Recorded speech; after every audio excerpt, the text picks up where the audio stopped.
Hello বন্ধুরা, আবারও চলে এসেছি দীঘারই একটা এপিসোড নিয়ে। এটা এপিসোড নাম্বার 4। তো তোমরা আগের ব্লগে দেখেইছো যে আমরা দুপুরবেলা লাঞ্চ করে এসে একটু রেস্ট ফেস্ট করে নিয়েছি। এবারে বিকেলে বেরোনোর কথা। ইচ্ছা আছে সাইট সিনগুলো আজকেরই কমপ্লিট করে রাখবো যতটা সম্ভব। তো দুপুরবেলা যেহেতু একটু রেস্ট করে নিয়েছি, তো শরীরটাও অনেকটা চাঙ্গা হয়ে গেছে। আর আমার গোপুসোনাকে তো এখানেই রেখেছিলাম, তোমরা আগের ব্লগে সেটা দেখেছো।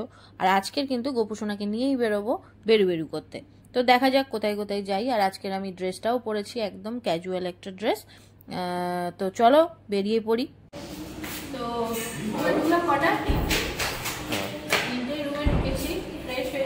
তারপরে আবার বেরিয়ে পড়েছি।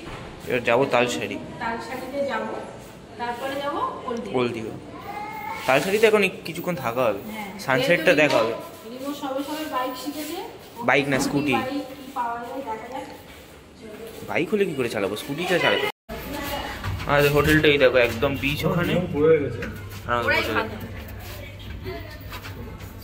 দেখি সরে আস।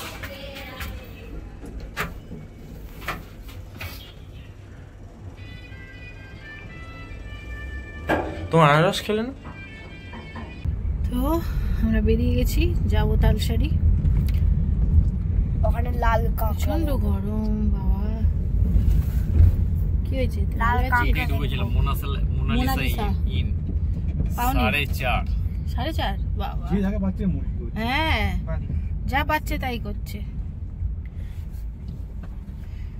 আমি ওখানে কাঁকড়া দেখবো লাল। দেখবে তো। এটা যেটা দেখতে পাচ্ছ, এটা উদয়পুর বিচ। তো এখানে মিডিলে দেখতে পাচ্ছ রিমো স্কুটি চালিয়ে আসছে, পিছনে মিমো বসে। আর একটাতে ওর বাবা আর শীর্ষেন্দুদা গেছে, আর আরেকটাতে আমি একজনের পেছনে বসে যাচ্ছি। তো আমরা ওখানে গিয়ে একটু ফটোশ্যুট করব, একটু দেখব, তারপরে চলে আসবো। আর সব থেকে যেটা দেখার বিষয় আমার ছিল, রিমো কীরকম স্কুটি চালানো শিখেছে।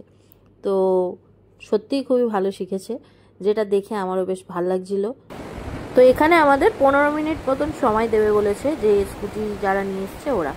তো এইখানে 15 মিনিট যেহেতু সময় পেয়েছি, এই সময়ের মধ্যে রিমোকে বলছিলাম একটু ভালো করে ফটো ভিডিও তুলে দেয়। আর শীর্ষেন্দুদা দেখো কত দূরে চলে গেছে। আর এবারে কিন্তু আমি ট্রাইপডটা সঙ্গে করে নিয়ে গেছিলাম এইরকমই একটা ভিডিও নেব বলে, যে বিচে আমরা কি করছি না করছি তার একটা টাইম ল্যাপস নেব। তো সেরকমই আমার ট্রাইপডে এটা দিয়েই দিয়েছি। আর একবার দেখছিলাম ট্রাইপডে যে ঠিকঠাক করে ও ফুটেজ নিচ্ছে। তো সবটা অ্যাঙ্গেল ঠিকঠাক করে দেখে আমরা তারপরে চলে গেছিলাম। সবসময় রিমো আমাদের ফটো ভিডিও তুলে দেয়, আর এখানে কিন্তু রিমোর একটা ফটো তুলে দিতে হচ্ছিল। ও আমাকে অ্যাঙ্গেল বুঝিয়ে দিচ্ছিল, কিভাবে কত দূর পর্যন্ত নিতে হবে সবটা বুঝিয়ে দিচ্ছিল, আর আমি সেটা তুলছিলাম। আর এই করতে করতে দেখতেই পাচ্ছ অনেকটা দূর চলে গেছি আমি। আর রিমোর বাবা কিন্তু ট্রাইপডের কাছে চলে এসেছিল। বাইক নিয়ে যারা আমাদের নিয়ে গেছিল ওরা বলেছিল লাল কাঁকড়া দেখাবে, বাট আমরা যখন ওখানে গেছিলাম লাল কাঁকড়া দেখতে পাচ্ছিলাম না। তাই দেখো সে হাতে করে ধরে নিয়ে এসছে আমাদেরকে দেখাবে বলে লাল কাঁকড়া। তো সত্যি লাল কাঁকড়াটা না হেভি চালাক, যেই একটুখানি ছেড়ে দিয়েছে। আর হ্যাঁ, ছেলেটা দেখো আমাদেরকেও দেখাতে গেছিল। প্রথমে রিমোর বাবাকে দেখিয়েছিল, রিমোর বাবাও আমাদের কাছে পাঠিয়ে দিয়েছে, তাই আমরাও দেখলাম। প্লাস ওর ভিডিও করতে গিয়ে দেখো আমরা কিরকম ছোটাছুটি করছি, কিন্তু তারপরে যখনই একটুখানি জল এলো আর বালির তলায় চলে গেল।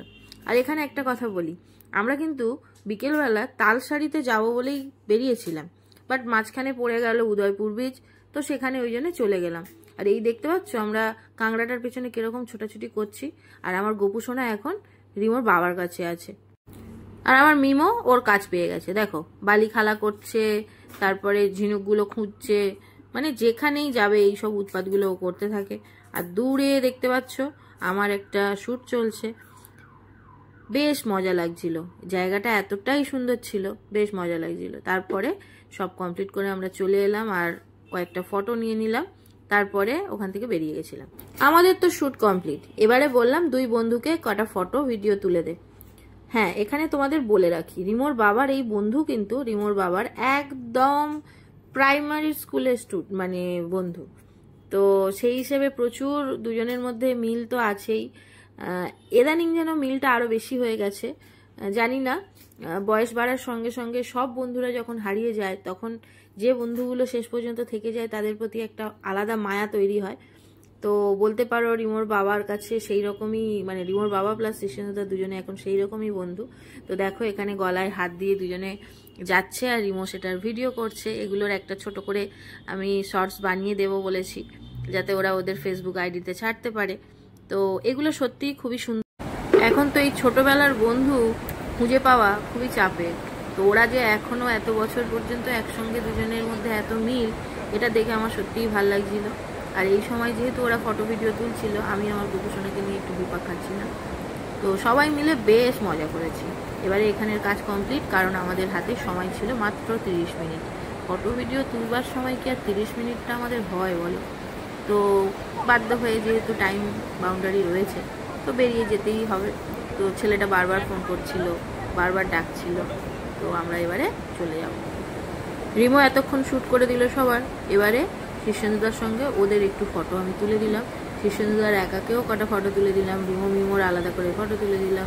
এইগুলোই তো থেকে যাবে বলো? দুদিন পরে যখন চলে যাব এইগুলোই দেখবো আর ভাববো এই সময় এই করেছি, ওই সময় ওই করেছি। এটাই আমি সত্যি খুব মজা পাই।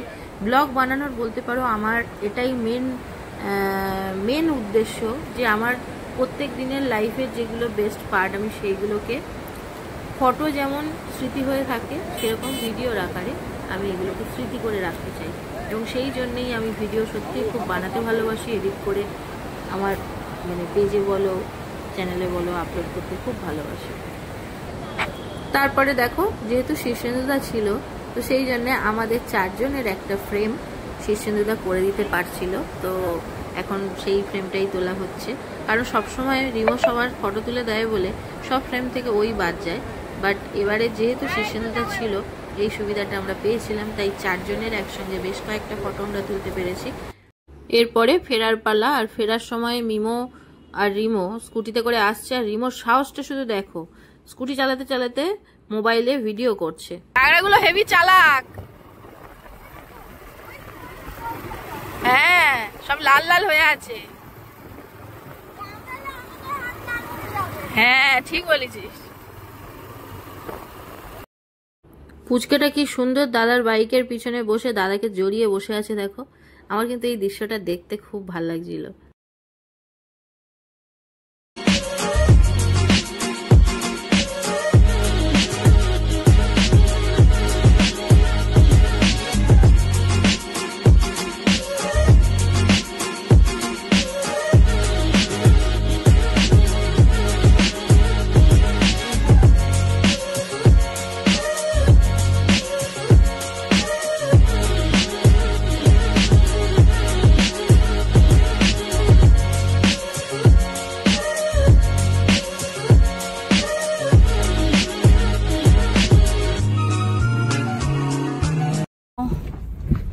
আমরা তালসারির নাম করে এসে প্রথমে ঘুরে নিলাম হচ্ছে উদয়পুর বিচ।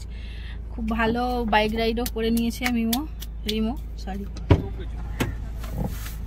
আর এখন আমরা যাব, যেহেতু আজকে সব নিরামিষ খাওয়া হয়ে আছে, তো সেই জন্য ভাবলাম চন্দনেশ্বরের মন্দিরটা যেহেতু এখনো দিনের আলো অনেকটাই রয়েছে, সেরে রাখা যায় যতটা ততই ভালো। তোমার কি রাস্তা মাঝখানে বসে আছে কেন? সুস্থ না অসুস্থ মনে হচ্ছে তো? অসুস্থ। এ বাবা রে, হাতে কি হয়েছে?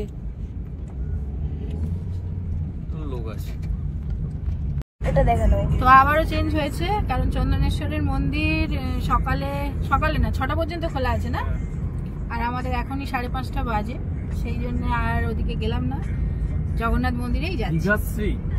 দীঘাশ্রী এটাও কি রিসর্ট? হ্যাঁ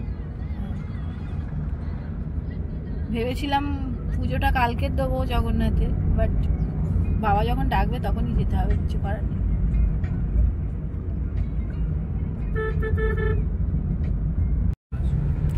লাইন দেখো, মনে হয় এখন বন্ধ আছে গেট নাকি?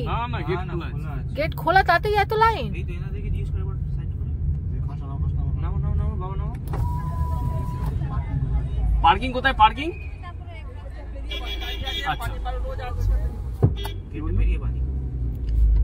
ও বাবা, এ মনে হয় না আজকে ঢুকতে পারবো। এক্ষুনি গাড়ি রেখে ঢোকা যাবে। পুজোর লাইন কি বললো কোনখানে? এই যে বাঁদিকে গিয়ে বাঁদিকে গেটটা ক্রস করে বাঁদিকে ঢুকছে। ওখানে নিশ্চয়ই ব্যবস্থা থাকবে, এত বড় মন্দির আর গাড়ি পার্কিং এর ব্যবস্থা থাকবে না? ওখানে দেখতে পাচ্ছি। বাঁদিকে ঢুকতে হবে? হ্যাঁ বাঁদিকে। ওই তো পার্কিং লেখাই আছে, চলো।